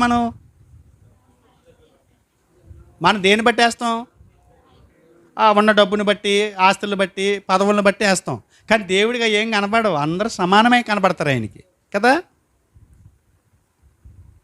అదే చెప్తాడు. దైవత్వాన్ని కూడా మనం ఏం క్యాస్ట్ ఫీలింగ్ తీసుకొచ్చేసాం. నువ్వు చిన్నోడు, నువ్వు పెద్ద, మీరు ఎడగొట్టి అంటే ఇక్కడ ఎడగొట్టేసుకున్నాం ప్రాంతాలుగా, జాతులుగా, రంగులుగా. వాళ్ళు కూడా ఎడగొట్టేస్తున్నాం. ఎంత గొప్పలమో మనం మరి. దేవుడిగా చేసే లక్షణాలు చెప్తే మీకు అర్థమవుతుంది పరిశుద్ధాత్ముడు ఎలాంటి దేవుడు, యేసుక్రీస్తు ఎలాంటి దేవుడు. మత్తయి సువార్త 28:19. కాబట్టి మీరు వెళ్ళి సమస్త జనులను శిష్యులుగా చేయుడి, తండ్రి యొక్కయు కుమారుని యొక్కయు పరిశుద్ధాత్మ యొక్కయు నామములోనికి వారికి బాప్తిస్మం ఇవ్వండి. అంటే ఒక వ్యక్తి రక్షణ పొందాలంటే ఎవరి నామములు ఇవ్వాలని చెప్తున్నాడు యేసుక్రీస్తు వారు? 3 నామములు ఇమ్మంటున్నాడు. ఇప్పుడు పరిశుద్ధాత్మ నామం లేకపోతే పాపి రక్షించబడ్డా? యేసుక్రీస్తు వారి నామం లేకపోతే తండ్రి పరిశుద్ధాత్మ నామం ఉంటే పాపి రక్షించబడ్డా అని అడుగుతున్నాను. రక్షించబడ్డా అంతే. ఎందుకనంటే ఇలా 3 నామంలోనే తీసుకోవాలి బాప్తిస్మం. అంటే బాప్తిస్మ సూత్రం ఏంటంటే 3 కనబడుతున్నారు ఇక్కడ, 3 సమానంతస్తు కలిగి ఉన్నారు. ఎందుకని ఇలా 3 కావాలి? ఒకసారి చూపిస్తాను. యేసుప్రభువు వారు కొన్ని ఉపమానాలు చెప్పినప్పుడు 3 కూడా పాకెట్ చేసి తీసుకుంటూ వచ్చాడు. అపొస్తలులు కూడా చెప్తాను మీకు, జ్ఞాపకం చేస్తాను మీకు. లోక సువార్త 15:3 చూడండి. అందుకు ఆయన వారితో ఈ ఉపమానం చెప్పాను. మీలో ఏ మనుషునికైనాను 100 గొర్రెలు కలిగి ఉండగా వాటిలో ఒకటి తప్పిపోయిన ఎడల అతడు 99 అడవిలో విడిచిపెట్టి తప్పిపోయిన నది దొరికి వరకు దానిని వెతకి వెళ్ళడా. అది దొరికినప్పుడు సంతోషంతో దానిని తన భుజముల మీద వేసుకుని ఇంటికి వచ్చి తన స్నేహితులను, తన పొరుగు వారిని పిలిచి, మీరు నాతో కూడా సంతోషించండి, తప్పిపోయిన నా గొర్రె దొరికిందని వారితో చెప్పాను కదా. ఇక్కడ ఒక విషయాన్ని గుర్తుపెట్టుకోండి. తప్పిపోయిన గొర్రెని వెతుకుతూ వస్తున్న ఒక ఆయన కనపడుతున్నాడు. తప్పిపోయిన గొర్రె గురించి వచ్చిన ఒక ఆయన కనపడుతున్నాడు. 8 నుంచి చూడండి. ఏ స్త్రీకైనాను 10 వెండి నాణెములు ఉండగా వాటిలో ఒక నాణెం పోగొట్టుకుంటే ఆమె దీపం వెలిగించి ఇల్లు ఊడ్చి అది దొరికి వరకు జాగ్రత్తగా వెతకదా. అది దొరికినప్పుడు తన చెలికత్తెలను, పొరుగు వారిని పిలిచి నాతో కూడా సంతోషించండి, నేను పోగొట్టుకునే నాణెం దొరికిందని వారితో చెప్పును కదా. ఇందాక తప్పుపోయిన గొర్రె గురించి వచ్చిన ఆయన ఒక ఆయన ఉన్నాడు. ఇక్కడ పడిపోయిన నాణెం గురించి ఎతికినటువంటి ఒక స్త్రీతో పోల్చబడిన ఒక వ్యక్తి కనబడుతున్నాడు. 11 మరి ఆయన ఇట్లైనను, ఒక మనిషినికి 2 కుమారులు ఉండిరు. వారిలో చిన్నవాడు తన తండ్రి ఆస్తిలో నాకు వచ్చి భాగ్యమని తన తండ్రిని అడుగగా అతడు వారికి తన ఆస్తిని పంచిపెట్టెను. కొన్ని దినములు అయిన తరువాత ఆ చిన్న కుమారుడు సమస్తము కూర్చుకొని దూరదేశమునకు ప్రయాణమైపోయి అతడు తన ఆస్తిని దుర్వ్యాపారం వలన పాడు చేశాను. తర్వాత మీరు ఎక్కడికి వచ్చేస్తారంటే 18 వచ్చేయండి. నేను లేచి నా తండ్రి వద్దకు వెళ్ళి, నేను పరలోకమునకు విరోధముగాను నీ ఎదుటిన పాపం చేసి తిని ఇక మీదట నీ కుమారుడనని అనిపించుకున్నటకు యోగ్యుడని కాను, నన్ను నీళ్ళు వారిలో ఒకనిగా పెట్టుకొనమని అతనితో చెప్పాననుకుని లేచి తండ్రి వద్దకు వచ్చాను. వాడింకా దూరముగా ఉన్నప్పుడే తండ్రి వారిని చూసి తండ్రి వాణిని చూసి కనికరగడి పరిగెత్తి వాణి మెడ మీద పడి ముద్దు పెట్టుకున్నాను. ఇక్కడ తప్పిపోయిన కుమారుడు గురించి ఒక ఆయన వెళ్ళినట్టు కనపడుతుంది. ఇక్కడ తండ్రి కనపడుతున్నాడు. 8 నుంచి 10 వరకు ఏమో ఒక ఆయన కనపడుతున్నాడు. 3 నుంచి 7 వరకు ఒక ఆయన కనపడుతున్నాడు. ఇక్కడ ఏంటంటే 3 నుంచి 7 వరకు వెతికే దేవుడు కనపడుతున్నాడు. వెతుకుతూ వచ్చాడు గొర్రెని. 8 నుంచి 10 వరకు పోయిన నాణ్యాన్ని గాలించే దేవుడు కనపడుతున్నాడు. పడిపోయింది కదా, దాన్ని గాలిస్తున్నాడు ఎక్కడ పడిపోయిందా అని. 11 నుంచి 20 వరకు పరిగెత్తే దేవుడు కనపడుతున్నాడు. ఒక పాపి రక్షణలో 3 పాత్ర ఉంది. ఒక పాపి రక్షణ పొందాలంటే ఎవరి పేర్లు ఉండాలి? తండ్రి యొక్కయు, కుమారుని యొక్కయు, పరిశుద్ధాత్మ యొక్క నామంలోనికి బాప్తిస్మం ఇచ్చుచు అన్నాడు. అంటే 3లో ఎక్కడ కూడా వారు అంతస్తు తగ్గినట్టు మనకి కనబట్ల. అంటే బైబిల్ ఏం చెప్తుందంటే దైవత్వం గురించి మాట్లాడినప్పుడు దైవతత్వంలో 3 వ్యక్తులు ఉన్నారు. 3 వ్యక్తులు వాళ్ళ స్థాయి ఏంటని అడిగినప్పుడు ఎవరిని కూడా తగ్గించక సమాన స్థాయిలో బైబిల్ గ్రంథం చూపించింది. కనుక మనం దాన్ని అటు ఇటు మార్చి చెప్పకూడదు. దీనికి మించి వేరే సూత్రం ఏమి లేదు. ఇప్పటివరకు చూసింది ఏంటంటే వాళ్ళ అంతస్తు గురించి మాట్లాడినప్పుడు ముగ్గురు సమాన అంతస్తు కలిగిన వారిగా బైబిల్లో మనకు కనపడుతున్నారు. ఈరోజు చాలామంది సేవలకు ఎలా వస్తున్నారంటే సిస్టమేటిక్ థియాలజీ లేదు వాళ్ళకి. సిస్టమేటిక్ థియాలజీ అంటే వాక్యం నేర్చుకోవడానికి ఒక సూత్రం ఉంటుంది. వాక్యం నేర్చుకోవడానికి ఒక సూత్రం ఉంటుంది. మీరు నమ్మండి నమ్మకపోండి, మన పశ్చిమ గోదావరి జిల్లాలో నేను ఆడినంత గొప్పగా ఆవిడ క్రికెట్ ఆడేవాడు కదా. నేను క్రికెట్ ఆడే టైంలో ఫస్ట్ బ్యాటింగ్ దిగితే 25 ఓవర్లు ఎడితే 20 ఓవర్లు పెడితే ఆఖరి ఓవర్ వరకు ఆడేవాడిని. నేను మొత్తతో ఆడేసేవాడిని, కొబ్బరి మొత్తతో ఆడేసేవాడిని, చెక్క బ్యాట్తో ఆడేసేవాడిని. తర్వాత మామూలు బ్యాట్తో కూడా ఆడేవాడిని, ఏదో కంపెనీ బ్యాట్లతో. ఇప్పుడు క్రికెట్ మ్యాచ్లో పెట్టుకున్నారనుకోండి, అప్పుడే క్రికెట్లో అప్పుడు పెట్టుకున్నారనుకోండి, బాల్ సగంలో ఉండగానే అయిపోతాను నేను. చాలా గొప్పగా ఆడే వ్యక్తిని నేను అక్కడికి వెళ్తే ఆ పిచ్చి మీదకి వెళ్తే ఎందుకు ఓడిపోతున్నాను? ఇక్కడ చాలా బాగా ఆడుతున్నాను కదా, ఇక్కడ ఇంత బాగా ఆడుతున్నాడు, ఖచ్చితంగా అక్కడికి వెళ్తే బాగా ఆడేస్తాడు అనుకుంటారు. కానీ ఆడలేం.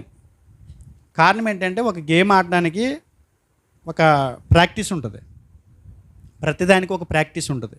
ఆ ప్రాక్టీస్ ప్రకారం వెళ్తేనే ఆ బౌలింగ్ వేసేవాడిని ఎదుర్కోగలం, బ్యాటింగ్ చేసేవాడి మీదకి బౌలింగ్ వేయగలం. అంతేగాని నేను ఇక్కడ చాలా బాగా ఆడేస్తున్నాను, మొత్తతో ఆయన ఆడేస్తున్నాడు, చెక్కతో ఆయన ఆడేస్తున్నాడు అని చెప్పి తీసుకెళ్ళి అందులో ఇట్టారనుకోండి, తొడలో గిళ్ళలో మొత్తం ఎగిరిపోతాయి. బాల్ తగిలిందనుకోండి ఇంత కట్టలు కట్టేస్తాయి. ఆడలేము. ఆ బాల్ ఎలా వస్తుందో కూడా మనకి తెలియదు. హెల్మెట్ పెట్టుకుని 2 ఫ్యాడ్లు కట్టుకుని ఆ మధ్యలో ఎంతలో పరిగెట్టాలంటే మామూలుగా 3 చెరువులు నీళ్ళు తాగాలి. ఒక రన్ తీయడానికి స్టెచ్చిన మీద ఎక్కి తీసుకొచ్చేస్తారు, ఊపిరాడదు మనకి. అంత దూరం ఉంటుంది ఎంతో. ఇక్కడేమో చిన్న పెట్టుకుని ఆడేసి నేను అంత గొప్ప క్రికెటర్ లేననికి అక్కడికి వెళ్ళామనుకోండి, వచ్చి నష్టం అది. నేను ఎందుకు చెప్పానంటే ఉదాహరణ, ప్రాక్టీస్ లేకుండా ఏది రాదు. ఇవాళ సిస్టమేటిక్ థియాలజీ బైబిలు పూర్తిగా సిద్ధాంతపరమైన సంగతులు నేర్చుకోకుండా ఎవరో 30 సెకండ్లు 60 సెకండ్లు మెసేజ్ వినేసి ప్రేరేపితులైపోయి సేవ చేయాలని చెప్పేసి వచ్చేసి వాళ్ళకి తోచింది, వాళ్ళకి నచ్చింది, వాళ్ళు ఏదనుకుంటున్నారు అది సంఘాలకు బోధించేస్తే అబద్ధ బోధలు ఎలాగో వస్తాయి. సిస్టమేటిక్ థియాలజీ అని ఒకటి ఉంటుంది, ఆ క్రమాన్ని పట్టుకుని వెళ్ళాలి. ఒక ఆయన అంటాడు, యేసుప్రభువారు తండ్రితో సమానుడా అని అడిగినప్పుడు ఆయన అంటాడు, తండ్రితో ఎలా సమానుడు అవుతాడు? యేసుప్రభువారు చెప్పాడుగా, తండ్రి నాకంటే గొప్పవాడని యేసుప్రభువారు చెప్పాడట. చెప్పలేదని నేను అంటలా. ఏ సందర్భం ఏంటి అక్కడ? యేసుప్రభువారు యోహాను సువార్త 14లో కూడా మాట్లాడతాడు. ఏమని అంటే 12 మంది అపోస్తలులు తీసుకొచ్చి నేను ఎక్కడి నుంచి వచ్చాను అక్కడికి వెళ్తున్నాను, నాకంటే గొప్ప కార్యాలు మీరు చేస్తారన్నాడు. నాకంటే గొప్ప కార్యాలు మీరు చేస్తారని అంటే యేసుప్రభువారి కంటే గొప్పవాళ్ళు వాళ్ళు. యేసుప్రభువారి కంటే అపోస్తలులు గొప్పవాళ్ళని చెప్తున్నాడా? ఏం చెప్తున్నాడు? నాకంటే ఎక్కువ మీరు చేస్తారంటే, నాకంటే గొప్ప మీరు చేస్తారంటే ఏంటి అర్థం? తండ్రి నాకంటే గొప్పవాడంటే ఏంటి అర్థం? తండ్రి ఆయనకంటే గొప్పవాడే. ఎప్పుడు? ఈ దేహంలో ఉన్నాడు కనుక. ఈయనకి ఆకలేస్తుంది, నిద్ర వస్తుంది, బలహీనతలు ఉంటాయి. యేసుక్రీస్తు ధరించుకున్న శరీరాన్ని బట్టి ఈ శరీరంలో ఉన్న వ్యక్తిగా ఆయన ఏమంటాడు? తండ్రి నాకంటే గొప్పవాడు ఎప్పుడు అంటాడు. అవునా కదా? ఇప్పుడు మరి అపోస్తలులు యేసుక్రీస్తు వారి కంటే గొప్ప కార్యాలు చేస్తారు. ఎందుకని అంటే యేసుక్రీస్తు వారు 33.5 సంవత్సరాలు ఉన్నారు భూమి మీద, కానీ అపోస్తలులు 60 సంవత్సరాలు ఉన్నారు. ఈయనకంటే 30 ఏళ్ళు ఎక్కువ వాళ్ళ భూమి మీద మనుగడ సాగించారు. కాబట్టి ఈయన 30 సంవత్సరాలు చేస్తే వాళ్ళు 60 సంవత్సరాలు చేస్తారు. అందు గురించి నాకంటే గొప్ప కార్యాలు చేస్తారన్నారు. గొప్పతనం అనేది వాక్యాన్ని పరిశీలించాలి. థియాలజీ ప్రకారం వెళ్లకుండా ఏది పడితే చెప్తే భిన్నమైన బోధ చేస్తాం. నేర్పు అనేది ఉండాలి. నేర్పు అనేది లేకుండా బోధలు చేస్తే భిన్నమైన అబద్ధ బోధలు చేసే అవకాశం ఉంది సంఘానికి. ఇది గుర్తించాలి. ప్రేరేపించబడిపోయి అసలు సేవ చేయాలని 30 సెకండ్లు 60 సెకండ్లు స్టేజ్ మీద మన హీరోజీ అని ప్రదర్శించాలని చాలామంది బయలుదేరిపోతున్నారు. కొంతమంది మెసేజ్లేని అసలు మనం అంటే ఏంటో అక్కడే చూపించుకోవచ్చు అనుకుంటున్నారు. దేన్ని వాడుకుంటున్నారు వాళ్ళు? బలిపెట్టాన్ని వేదికగా వాడుకుంటున్నారు. ఇంతవరకు మనకు అర్థమైంది ఏంటంటే ముగ్గురు సమాన అంతస్తు కలిగిన వారు, ఎవరిని కూడా మనం తగ్గించడానికి వీల్లేదండి. పరిశుద్ధాత్ముడు దేవుడని మనం నేర్చుకున్నాం. అయితే ఇక్కడ విషయం ఏంటంటే పరిశుద్ధాత్ముడు దేవుడు అని అపోస్తలులు చెప్పడమే కాదు, పరిశుద్ధాత్ముడు దేవుడు అని ఆయన లక్షణాలు చూపించినాయి. అవి కూడా చూద్దాం ఒకసారి. దేవుడు మాత్రమే చేయగలిగిన కార్యాలు, దేవుడు మాత్రమే కలిగి ఉన్న లక్షణాలు పరిశుద్ధాత్ముడు కూడా కలిగి ఉన్నాడు. ఓరకనే మనం పరిశుద్ధాత్ముడు దేవుడు అని స్టేట్మెంట్ ఇవ్వట్లా.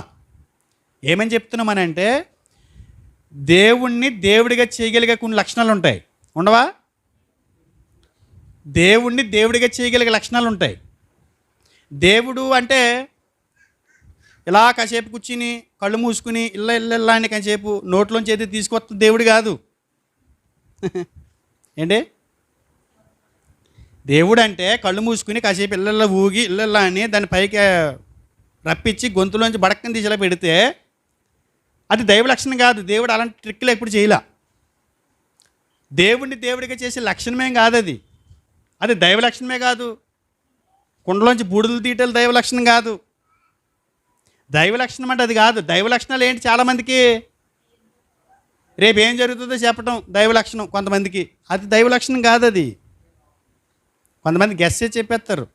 ఇలా వెళ్తున్నాము, అక్కడ ఒక ఆయన సిలకని పెట్టుకుని కూర్చుంటున్నాడు పక్కనే.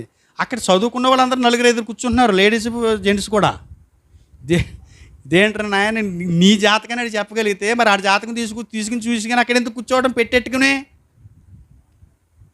ఒక పక్షి చెప్తుందా నీ జాతకం? ఒక పక్షి చెప్తే నువ్వు నమ్ముతున్నావు.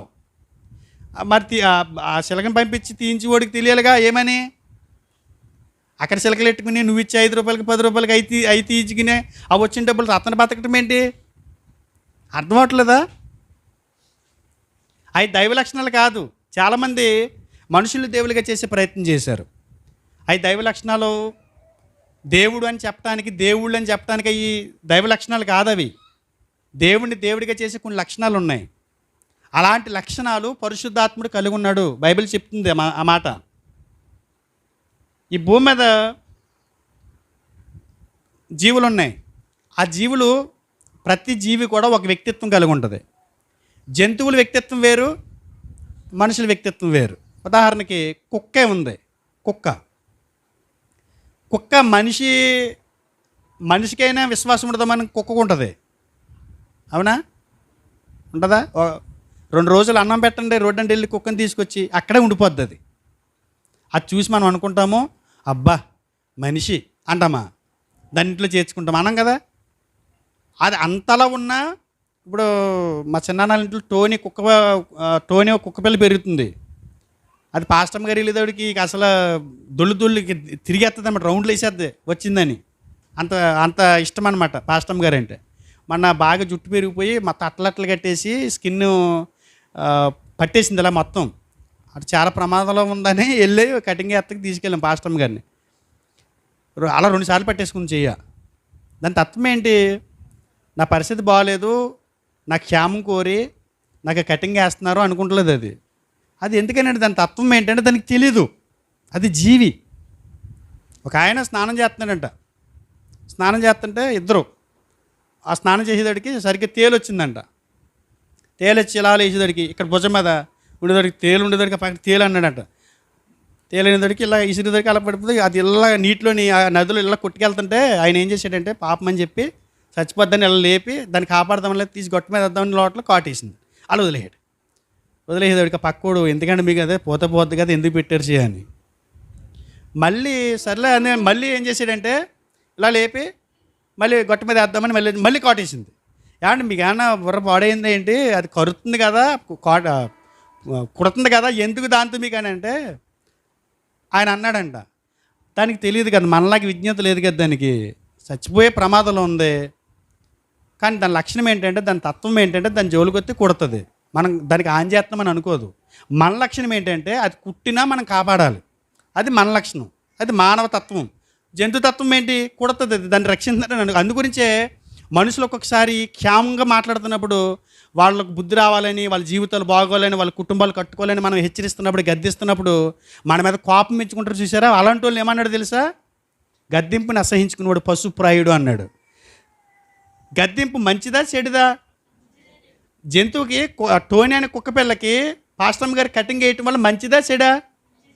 ఫ్రీగా ఉంటుంది బాడీ, స్కిన్ అలర్జీ రాదు. కానీ అదే కుక్క పిల్ల ఏమనుకుంటుంది, నన్ను ఏదో చేస్తున్నారు, కట్ చేస్తున్నారు అనుకుంటుంది. అది అందుకే జంతువులతో పోల్చాడు. నువ్వు ఆ తత్వం కలిగి ఉండకూడదని. అంటే ఈ భూమి మీద రకరకాల తత్వాలు ఉంటాయి, వాళ్ళకి పరిధులు ఉంటాయి. అలాగే మనిషి తత్వంలో మనం ఆలోచిస్తే దైవత్వానికి మానవ తత్వానికి చాలా డిఫరెంట్ ఉంది. మనిషి సృష్టించలేడు, అంతం చేయలేడు. అది మనిషి లక్షణం కాదు. మనిషి ఏం చేయలేడు? సృష్టించలేడు, అంతం చేయలేడు. వర్షాలు కురిపించలేడు, నదుల్ని వాటర్తో నిండించలేడు. దుబాయ్ షేట్ని అడిగితే చెప్తాడు వర్షాలు కురిపించాలని. ఏం చేశారు వాళ్ళు? కృత్రిమ మేఘాలు కురిపించాలని పట్టించి కురిపించాలని వేసాడు. దెబ్బ మొత్తం కొట్టుకుపోయింది. అసలు మామూలుగా రాలేదు ప్రకృతితో పెట్టుకుని. అంటే మనిషి ఏం చేయలేడంటే అతను శక్తికి సంబంధించి పరిపూర్ణుడు కాదు, పరిమితుడు. మనిషి దగ్గర ఆ లక్షణం లేదు. దైవ లక్షణాలు మనిషి దగ్గర పుణుకుపుచ్చుకోమన్నాడు, కానీ ఇలాగా వర్షాన్ని కూడా రప్పించగలిగే శక్తిని కాదు పుంజుకోమంట దేవుడు. మనిషి సృష్టించలేడు, అంతం చేయలేడు.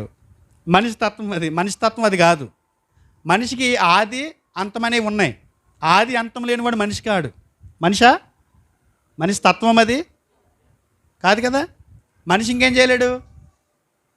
ఇప్పుడు మనం ఇక్కడ ఉన్నాం కదా, ఇక్కడ ఉన్నాం. మన వాళ్ళు ఎక్కడో ఉన్నారు, అక్కడ ఉండగలమా? మన ఇక్కడ ఏం చేస్తున్నాం వాళ్ళకి తెలుస్తుందా? వాళ్ళు ఏం చేస్తున్నారు మనకి తెలుస్తుందా? అది మన లక్షణం కాదు. నేను ఒక విషయం చెప్పాను ముందు. ఒకటి ఏంటంటే సర్వశక్తి మనకు లేదు. రెండేం చెప్పానంటే ఆది అంతం మనకు ఉన్నాయి, మనం నిత్యులం కాదు. మూడేంటి? సర్వజ్ఞ, అంటే సర్వాంతర్యామి. ఒకసారి అన్ని చోట్ల ఉండలేం.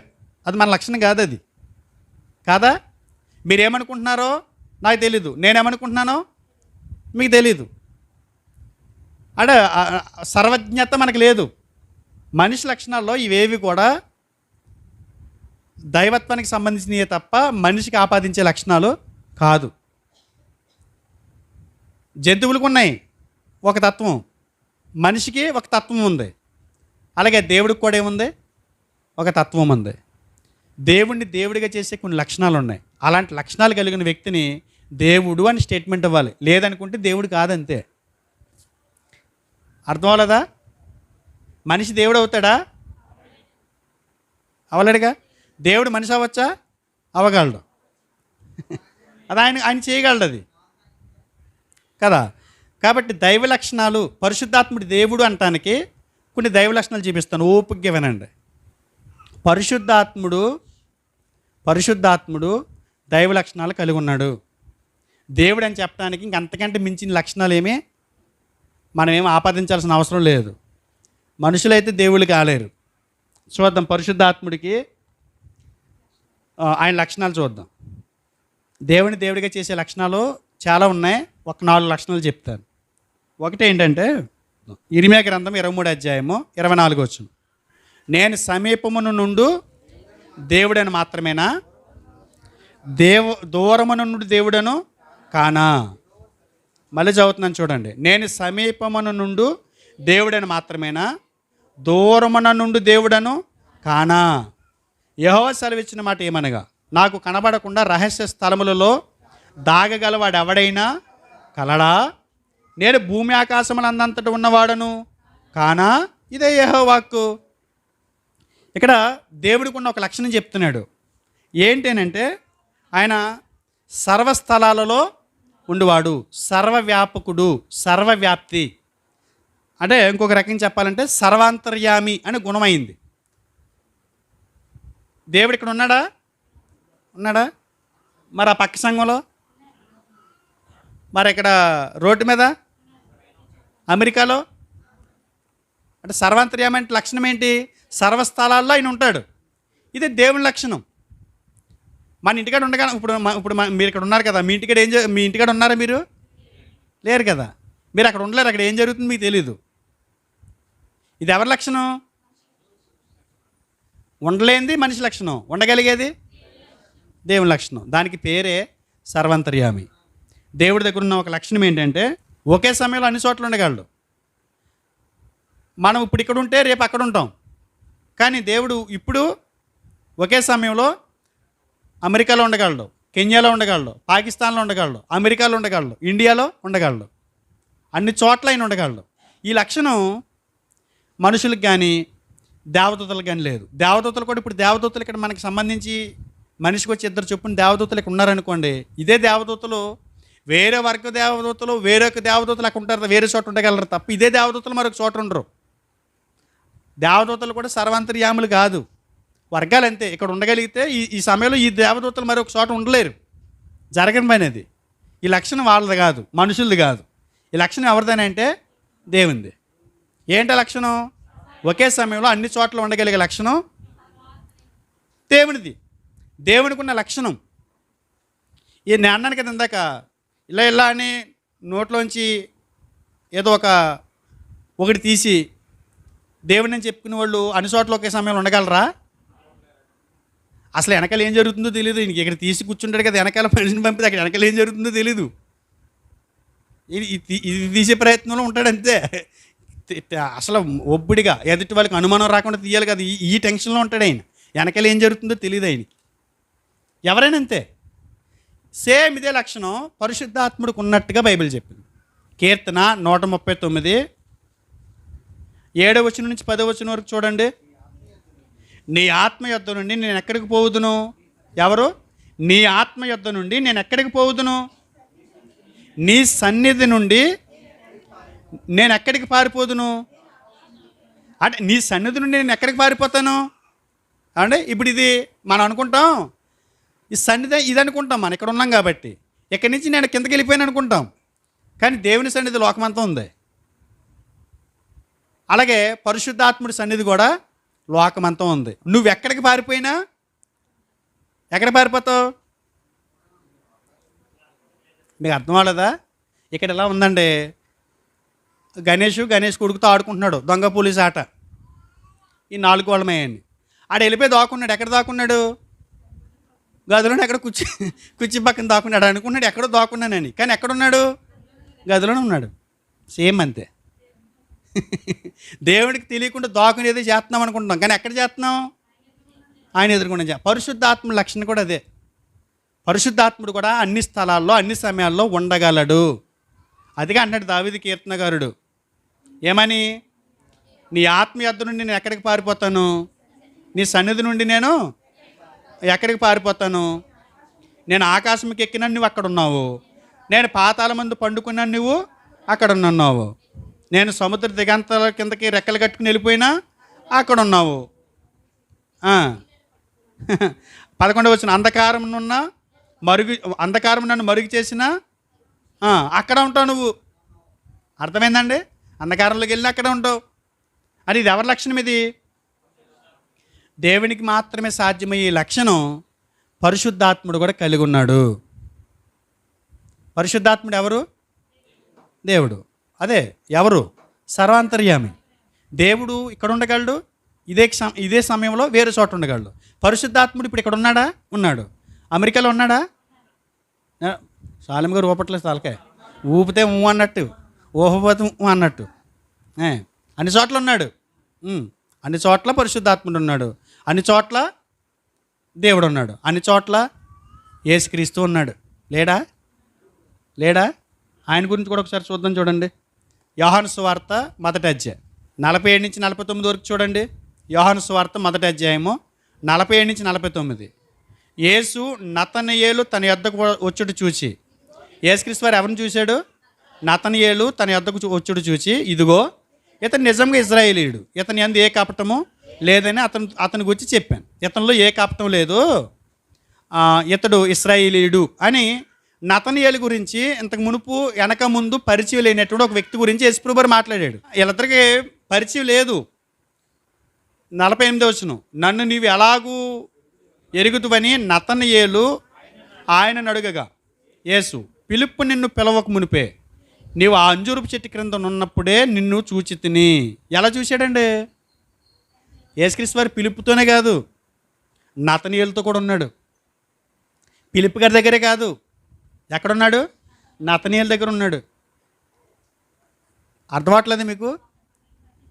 యేసుక్రీస్తు వారు సర్వంతర్యామే, పరిశుద్ధాత్ముడు సర్వంతర్యామే, దేవుడు తండ్రి అయిన దేవుడు సర్వంతర్యామే. అన్ని స్థలాల్లో ఒకే సమయంలో ఉండగలిగే స్థితి ముగ్గురికి ఉంది. మరి దేవుడి కాక ఇంకెవరు అనాలి? ఒక విషయం మీరు గుర్తుపెట్టుకోండి, మనం పాపం చేసేటప్పుడు కూడా ఈ సంగతిని దృష్టిలో పెట్టుకోవాలి. పాపం చేసేటప్పుడు కూడా ఈ సంగతిని దృష్టిలో పెట్టుకోవాలి. అసలు ఒక్కరు కాదు, కూడా ఉండేది ముగ్గురు. పోనీ ఆయన కాసేపు రెస్ట్ తీసుకున్నాడు అనుకుంటే ఈయన చూసేస్తాడు, ఈయన కాసేపు రెస్ట్ తీసుకుంటే ఆయన చూసేస్తాడు. ముగ్గురు రెస్ట్ తీసుకోరుగా, ముగ్గురు ఒకేసారి రెస్ట్ తీసుకోరుగా మనల్ని నడిపించేవాళ్ళు. రెస్ట్ తీసుకుంటారంటే రెస్ట్ కూడా తీసుకుంటాడు, అయితే రెస్ట్ తీసుకున్నప్పుడు దెబ్బేద్దాం అనుకుంటారు వీళ్ళు. మామూలు క్యాజువల్గా మాట్లాడాలి అండి. పరిశుద్ధాత్ముడు ఎవరు? సర్వాంతర్యామి. సర్వాంతర్యామి లక్షణం ఎవరిది? దేవునిది. తర్వాత దేవుణ్ణి దేవుడిగా చేసిన మరొక లక్షణం ఏంటంటే, కీర్తన 93:2 చూడండి. పురాతన కాలము నుండి నీ సింహాసనము స్థిరమాయను, సదాకాలము ఉన్నవాడవు నీవే. సదాకాలం ఉన్నవాడవు నీవే. యెషయా గ్రంథం 40:28 చూడండి. నీకు తెలియలేదా? నువ్వు వినలేదా? నిత్యుడగు దైవ లక్షణం ఏంటి? దేవుణ్ణి దేవుడిగా చేసే లక్షణం ఏంటి? నిత్యుడు అంటే ఏంటంటే మధ్యాంతర రహితుడు అని అర్థం. మధ్యాంతర రహితుడు అంటే మధ్యలో వచ్చినోడు కాదు ఆయన. దైవ లక్షణం ఏంటంటే నిత్యం ఉండేవాడు. నిత్యం అంటే ఆది లేదు, అంతం లేదు, ఎప్పుడు ఉంటాడంతే. ఎప్పుడు స్టార్ట్ అయ్యాడు? లేదు. ప్రారంభం లేదు ఆయనకి, ఎండింగు లేదు. మధ్యాంతర రహితుడు అంటారు. అంటే మధ్యాంతర రహితుడేనంటే మధ్యలో ఉద్భవించిన వాడు కాదు. దేవుని లక్షణం అది. నువ్వు నిత్యుడగు దేవుడవు. దీని అర్థం ఏంటంటే దేవుడు ఎల్లప్పుడూ ఉనికి కలిగి ఉంటాడు. దేవుడు లేని కాలం లేదు. కాలంలో దేవుడు వచ్చాడా? కాలాన్ని దేవుడు కలిగించాడా? కాలంలోనికి దేవుడు రాడు. కాలాతీతుడు అంటే నిత్యుడు. కాలం ఆయన కలగజేస్తే వచ్చింది. కాలానికి అతీతుడైన అంటే అర్థం ఏంటంటే నిత్యుడు, నిత్యం ఉండేవాడు. ఇంకా ఆయనకి ప్రారంభం లేదు, ముగింపు లేదు, అలా ఉంటానే ఉంటాడు. అది ఆయన లక్షణం, అది దైవ లక్షణం. మనుషులు ఉండగల అలాగా. కొంతమంది ఏం మొదలెట్టారంటే ఈ మధ్య మనం కూడా నిత్యులమే అంటున్నారు. మనం నిత్యులం ఎలా అవుతాం? తల్లిగడుపులు పుట్టేంగా, ప్రారంభం ఉందిగా మనకి. ప్రారంభం లేకుండా మనంతటి మనమే కలగజేసుకుని మనంతటి మనమే ఉన్నామే ఏంటి? అర్థమైందా? నిత్య లక్షణం ఎవరిది? ఇది నిత్యుడనే లక్షణం దేవుంది. ఇది సేమ్ ఇదే లక్షణం పరిశుద్ధాత్ముడికి కూడా ఉంది. హెబ్రీయులకు రాసిన పత్రిక 9:14 నిత్యుడగు ఆత్మ ద్వారా, నిత్యుడగు ఆత్మ ద్వారా తన తాను దేవునికి నిర్దోషినిగా అర్పించుకొనిన క్రీస్తు యొక్క రక్తము అన్నాడు. నిత్యుడగు ఆత్మ. పరిశుద్ధాత్ముడు కూడా ఎవరంట? నిత్యుడు. పరిశుద్ధాత్ముడు కూడా నిత్యుడు. ఎల్లప్పుడూ ఉండుటకై వేరొక ఆదరణకర్తను అన్నాడు చూసారా? ఎస్ ప్రవర్. ఎల్లప్పుడూ అంటే పరిశుద్ధాత్ముడు కూడా కాలాతీతుడు. అంటే ప్రారంభం లేదు, ముగింపు లేదు ఆయనకి. అర్థమవుతుందా మీకు? దైవ లక్షణాలు ఎన్ని? 2 చూసాం. 1 సర్వాంతర్యామి, అన్ని స్థలాల్లో ఉండేవాడు పరిశుద్ధాత్ముడు. 2 నిత్యుడు, అది దైవ లక్షణం. అంటే అన్ని కాలాల్లో అయినా ఉంటూనే ఉన్నాడు. ఉంటాడంతే. రేపు ఉంటాడు, ఇవాళ ఉన్నాడు, నిన్న ఉన్నాడు, కాలం లేనప్పుడు ఉన్నాడు. ఇక మనం ముందుకు వెళ్తే సర్వశక్తిమంతుడైన లక్షణం కూడా దైవ లక్షణమే. సర్వశక్తిమంతుడు అంటే ఏంటి? అందరికంటే బలమైన వాడని. సర్వశక్తిమంతుడైన లక్షణం ఏంటి? అందరికంటే బలమైన వాడు. ఆయన తప్ప ఇంకెవరు చేయలేనటువంటి లక్షణం అది. ఏదైనా ఆయన చేయగలడు. ఆయనకంటే బరువైన రాయిని ఆయన చేసుకోగలడు. ఆయనకంటే బరువైన రాయినైనా చేసుకోగలడు. ఆయన అది ఇష్టం, ఆయన ఏదైనా చేయగలడు. సర్వశక్తిమంతుడు. ఒకసారి ఆదికాండం 1:1 ఏముంది? ఆది అందు దేవుడు భూమి ఆకాశములను, చదివాం కదా ఈ మాట. ఇలా చూడండి, భూమి ఆకాశాలు చేసాడని చదివాం కదా. భూమిని కాసేపు పక్కన పెడదాం, ఆకాశాన్ని తీసుకుందాం. ఆకాశం అంటే, ఆకాశాన్ని దేవుడు బైబిల్ ఏం చెప్పాడు తెలుసా? ఆకాశాన్ని నేను దుప్పటిలా పరిచాను అంటాడు. దుప్పటిలా పరిచాను అంటాడు. 4-6 పరుపు ఉంటుంది మంచం, 4-6. దాని మీద బెడ్షీట్ ఎంత పడుతుంది? 4-6 పడుతుందిగా. 4-6 బెడ్షీట్ వేయడానికి ఎంతమంది కావాలి? ఒకరు సరిపోతారు. ఇంకో కొంచెం పెద్దదైతే ఒకళ్ళైనా ఎలా వస్తారో? ముందు పక్కన ఇళ్ళలాగా పరుపు కిందకి తోసుకుని మళ్ళీ ఆ పక్కకెళ్ళి ఇళ్ళ పెట్టి అలా పెట్టి మొత్తం సర్దుకుంటారు కదా. అంటే 4-6 బెడ్షీట్ పరచడానికి ఇన్ని తిప్పలు పడతాం. దేవుడు భూమిని ఆకాశాన్ని దుప్పట్లా వేసాడంట, దుప్పట్లా పరిచాడంట. ఈ ఆకాశంలోనే సూర్యుడు చంద్రుడు ఏలాడుతున్నారు, భూమి ఏలాడుతుంది. భూమి దగ్గర నుంచి సూర్యుడి దగ్గరికి వెళ్ళడానికి కాంతి సంవత్సరాలు. కాంతి ఒక లైట్ వేసామనుకోండి, ఇక్కడి నుంచి ఆ గోడ దగ్గరికి వెళ్ళడానికి ఎంత టైం పడుతుంది? లైట్ వేస్తే లెక్క కట్టగలమా? అసలు కాంతి వేగం అంటే దానికి కొలతలు, వేరే కొలతలు లేవు. అంటే అంత వేగం అనమాట. అంత వేగంగా భూమి మీద నుంచి సూర్యుడి దగ్గరికి వెళ్ళటానికి 9,020 కోట్ల సంవత్సరాలు పడుతుందంట ఇక్కడి నుంచి సూర్యుడి దగ్గరికి వెళ్ళటానికి. ఎక్కడ వేలాడుతున్నాయి? ఇక్కడ భూమి ఉంది, ఇక్కడ సూర్యుడు ఉన్నాడు. ఎక్కడ వేలాడుతున్నాయి? ఈ రెండు ఆకాశాలు వేలాడుతున్నాయి. ఇక్కడి నుంచి ఈ భూమి మీద నుంచి సూర్యుడి దగ్గరికి వెళ్తానికి 9,000 కోట్ల సంవత్సరాలు పడుతుంటే అసలు ఆకాశం ఎంత ఉంటుందో లెక్క పెట్టుకోండి మీరు. 9,000 కోట్ల సంవత్సరాలు పడుతుంటే మధ్యలో వేలాడుతున్న గ్రహాల దగ్గరికి వెళ్ళడానికి. మరి ఆకాశం అంటే ఏంటి? మొత్తం పరిచేసి ఉంది. అంటే దీన్ని చేసింది ఎవరు? దేవుడట. అంటే ఎంత శక్తి ఉండాలి చూడండి. 6-4 మంచం మీద బెడ్షీట్ వేయడానికి నువ్వు కబుర్లు చెప్తున్నావు. 100 గజాల స్థలంలో ఒక ఇల్లు కట్టి దాని మీద స్లాబ్ వేయడానికి ఎంతమంది ఉండాలి? ఖచ్చితంగా 20 మంది ఉండాలి. పనిచేసే వాళ్ళు అవి కలిపి వాళ్ళు 20 మంది ఉండాలి. అది కూడా 20 రోజులు కష్టపడి వేయాలి. మరి ఇది వేసిన దేవుడు ఎంత శక్తిమంతుడే ఉండాలి? ఆయనకంటే బలవంతుడు ఎవరు లేదు. అలాంటి లక్షణం పరిశుద్ధాత్ముడికి ఉంది. సృష్టిని చేసినప్పుడు ఆయన కూడా పాలుభాగస్తుడిగా ఉన్నాడు. ఆయన కూడా సర్వశక్తిమంతుడు అనే పదం ఆయనకి వాడబడింది. ఒకసారి చూడండి, మనిషిని ఎవరు చేశారు? దేవుడే చేశాడు. సృష్టిని ఎవరు చేశారు? దేవుడే చేశాడు. తన బలము చేత సృష్టిని చేశాడని ఉంటుంది.